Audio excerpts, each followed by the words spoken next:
ایک عورت کا حضرت علی رضی اللہ تعالیٰ عنہ سے سوال۔ علم کے سمندر شیر خدا حضرت علی رضی اللہ تعالیٰ عنہ نے کیا خوبصورت جواب دے کر اس عورت کی رہنمائی فرمائی۔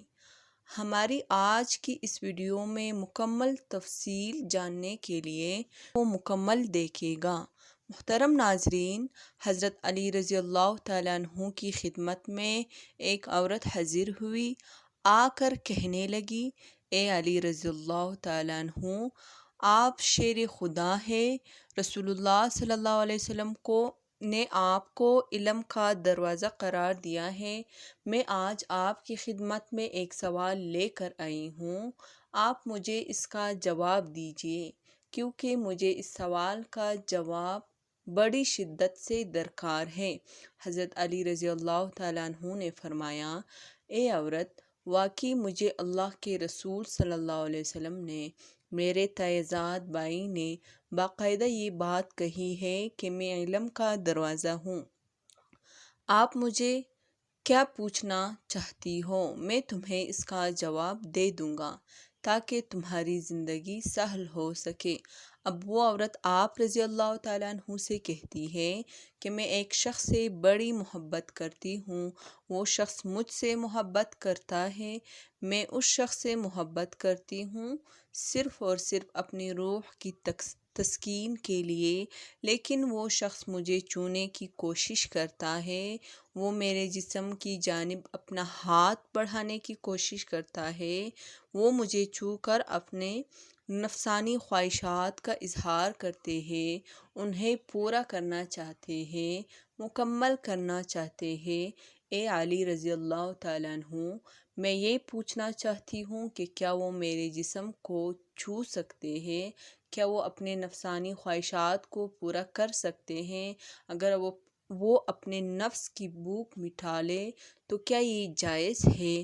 کیا میں اس کے ساتھ اپنے جسم کو شیئر کر سکتی ہوں؟ کیا ہم دونوں آپس میں مباشرت کر سکتے ہیں بغیر شادی کے؟ تب حضرت علی رضی اللہ تعالیٰ عنہ سے یہ پوچھا گیا کہ حضرت علی رضی اللہ تعالیٰ عنہ نے فرمایا، اے عورت، محبت وہ ہوتی ہے جس محبت کے اندر انسان دوسرے انسان کی عزت کرے۔ ادب پہلا قرینہ ہے۔ محبت کے قرینوں میں اگر کوئی کسی سے محبت کرتا ہے تو سب سے پہلے اس کی عزت کرتا ہے۔ اگر وہ شخص تمہاری واقعتاً عزت کرے تو اس کا مطلب یہ ہے کہ وہ تم سے سچی محبت کرتا ہے، لیکن وہ تمہارے جسم کو چھونا چاہتا ہے اور تم سے اپنی جسمانی خواہشات کو پورا کرنا چاہتا ہے، تو اس کا مطلب یہ ہوا کہ یہ خالصتاً مفادات کا رشتہ ہے، جس میں محبت کا دور دور تک کوئی نام و نشان موجود نہیں ہے، لہٰذا وہ تمہارے جسم کو نہیں چھو سکتی، یہ ناجائز ہے۔ لہٰذا اگر تمہیں یہ لگتا ہے کہ یہ محبت ہے تو تم غلط ہو، یہ محبت نہیں بلکہ یہ تو سراسر اپنی ہوس کو منانے کا ایک طریقہ ہے۔ محترم ناظرین، اصل محبت کا تعلق انسان کی زندگی کے اس لمحے سے ہوتا ہے جس لمحے میں اسے یہ احساس ہو جائے کہ کوئی شخص مجھ سے پیار کرتا ہے، اور اس چیز کو سوچتے ہوئے اس کا دل اور دماغ روشن ہو جائے اور وہ مزید کسی چیز کی دنیا سے توقع نہ کرتا ہوں، کیونکہ وہ جانے کے بارے میں جو چیز چاہتا تھا وہ تو مجھے مکمل طور پر دستیاب ہو چکی ہیں، اور اب میری زندگی انتہائی سہل اور آسان ہو گئی ہے۔ اب آپ کو آج کی اس ویڈیو میں زنا کے بارے میں بتایا جائے گا کہ اس کے بارے میں اسلامی ارشادات کیا ہیں۔ کیا شادی سے پہلے اگر بیوی نے زنا کیا ہو اور اس کے شوہر کو شادی کے بعد اپنی بیوی کی زنا کے بارے میں معلوم ہو جائے تو اس شوہر کو کیا کرنا چاہیے؟ ناظرین، سوال کے سیکشن میں ہم لوگ منتقل ہو رہے ہیں۔ اس کا فتویٰ کچھ یوں بیان کیا جاتا ہے کہ ایک آدمی نے بازاری عورت سے شادی کی۔ شادی سے پہلے وہ مرد اس عورت سے ناجائز تعلقات قائم کر رہا ہے، اب انہوں نے شادی کر لی اور جس سے زنا کیا جائے اس سے نکاح نہیں ہو سکتا۔ اللہ تعالیٰ کا فرمان ہے، وہ پاک دامن ہو، نہ اعلانیہ گناہ کرنے والی، نہ چپکے یاروں والی، نہ پکڑنے والی، چپ دوست والی۔ اس بات کی دلیل ہے کہ نکاح منعقد ہونے کے لیے مرد اور عورت دونوں کا پاک دامن ہونا ضروری ہے۔ محترم ناظرین، اگر کوئی عورت مرد سے زنا کر لے تو کیا ان دونوں کا آپس میں نکاح جائز ہے یا نہیں؟ اگر شادی کے بعد پتہ چلے کہ میاں بیوی میں سے کسی ایک نے ماضی میں زنا کیا تھا تو ان کا کیا حکم ہے؟ بہت سی چھوٹی باتوں کی طرح ایک ہی بات ہمارے معاشرے میں کم علمی کی وجہ سے مشہور ہے کہ زنا کرنے والے مرد اور عورت آپس میں نکاح نہیں کر سکتے، جبکہ یہ بات غلط ہے۔ بلا شبہ ایک غلیظ ترین گناہ ہے زنا، مگر ان کو نکاح سے روکنا درست نہیں۔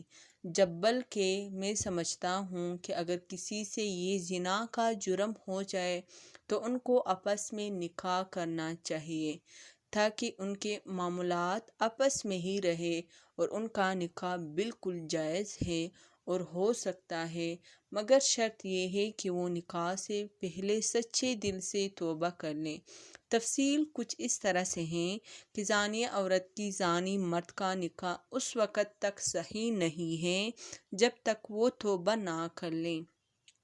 اگر کوئی عورت یا مرد توبہ نہیں کرتا تو ان کا نکاح تو اس وعید میں نہیں ہوگا۔ یہ اشارہ عقد نکاح کی طرف ہے، یعنی یہ جانتے ہوئے کہ فلاں عورت اور زانیہ ہے، اس سے نکاح کرنا مومن مردوں کے لیے حرام ہے۔ زنا کبیرہ گناہ ہے، چاہے محرمات میں سے ہو یا غیر محرمات۔ زنا کے بارے میں قرآن مجید میں اللہ تعالیٰ کا یہ فرمایا گیا ہے کہ تم زنا یعنی بدکاری کے قریب بھی مت جانا، بے شک یہ بے حیائی کا کام ہے اور بہت ہی بری راہ ہے۔ اسلام میں شادی شدہ زانی کے لیے رجم بطور حد سزا مقرر کی گئی ہے اور غیر شادی شدہ کو 100 کوڑے لگائے جائیں گے۔ زنا بدترین فعل ہے اور گناہ کبیرہ ہے۔ ایک اور مقام پر اللہ تعالیٰ کا ارشاد باری ہے کہ بدکار عورت اور بدکار مرد، تو ان دونوں میں سے ہر ایک کو شراحت حد کے ساتھ جرم زنا کے ثابت ہونے پر 100 کوڑے مارو، جبکہ شادی شدہ مرد عورت کی بدکاری پر زنا سزا رجم ہے، یہ سزائے موت ہے۔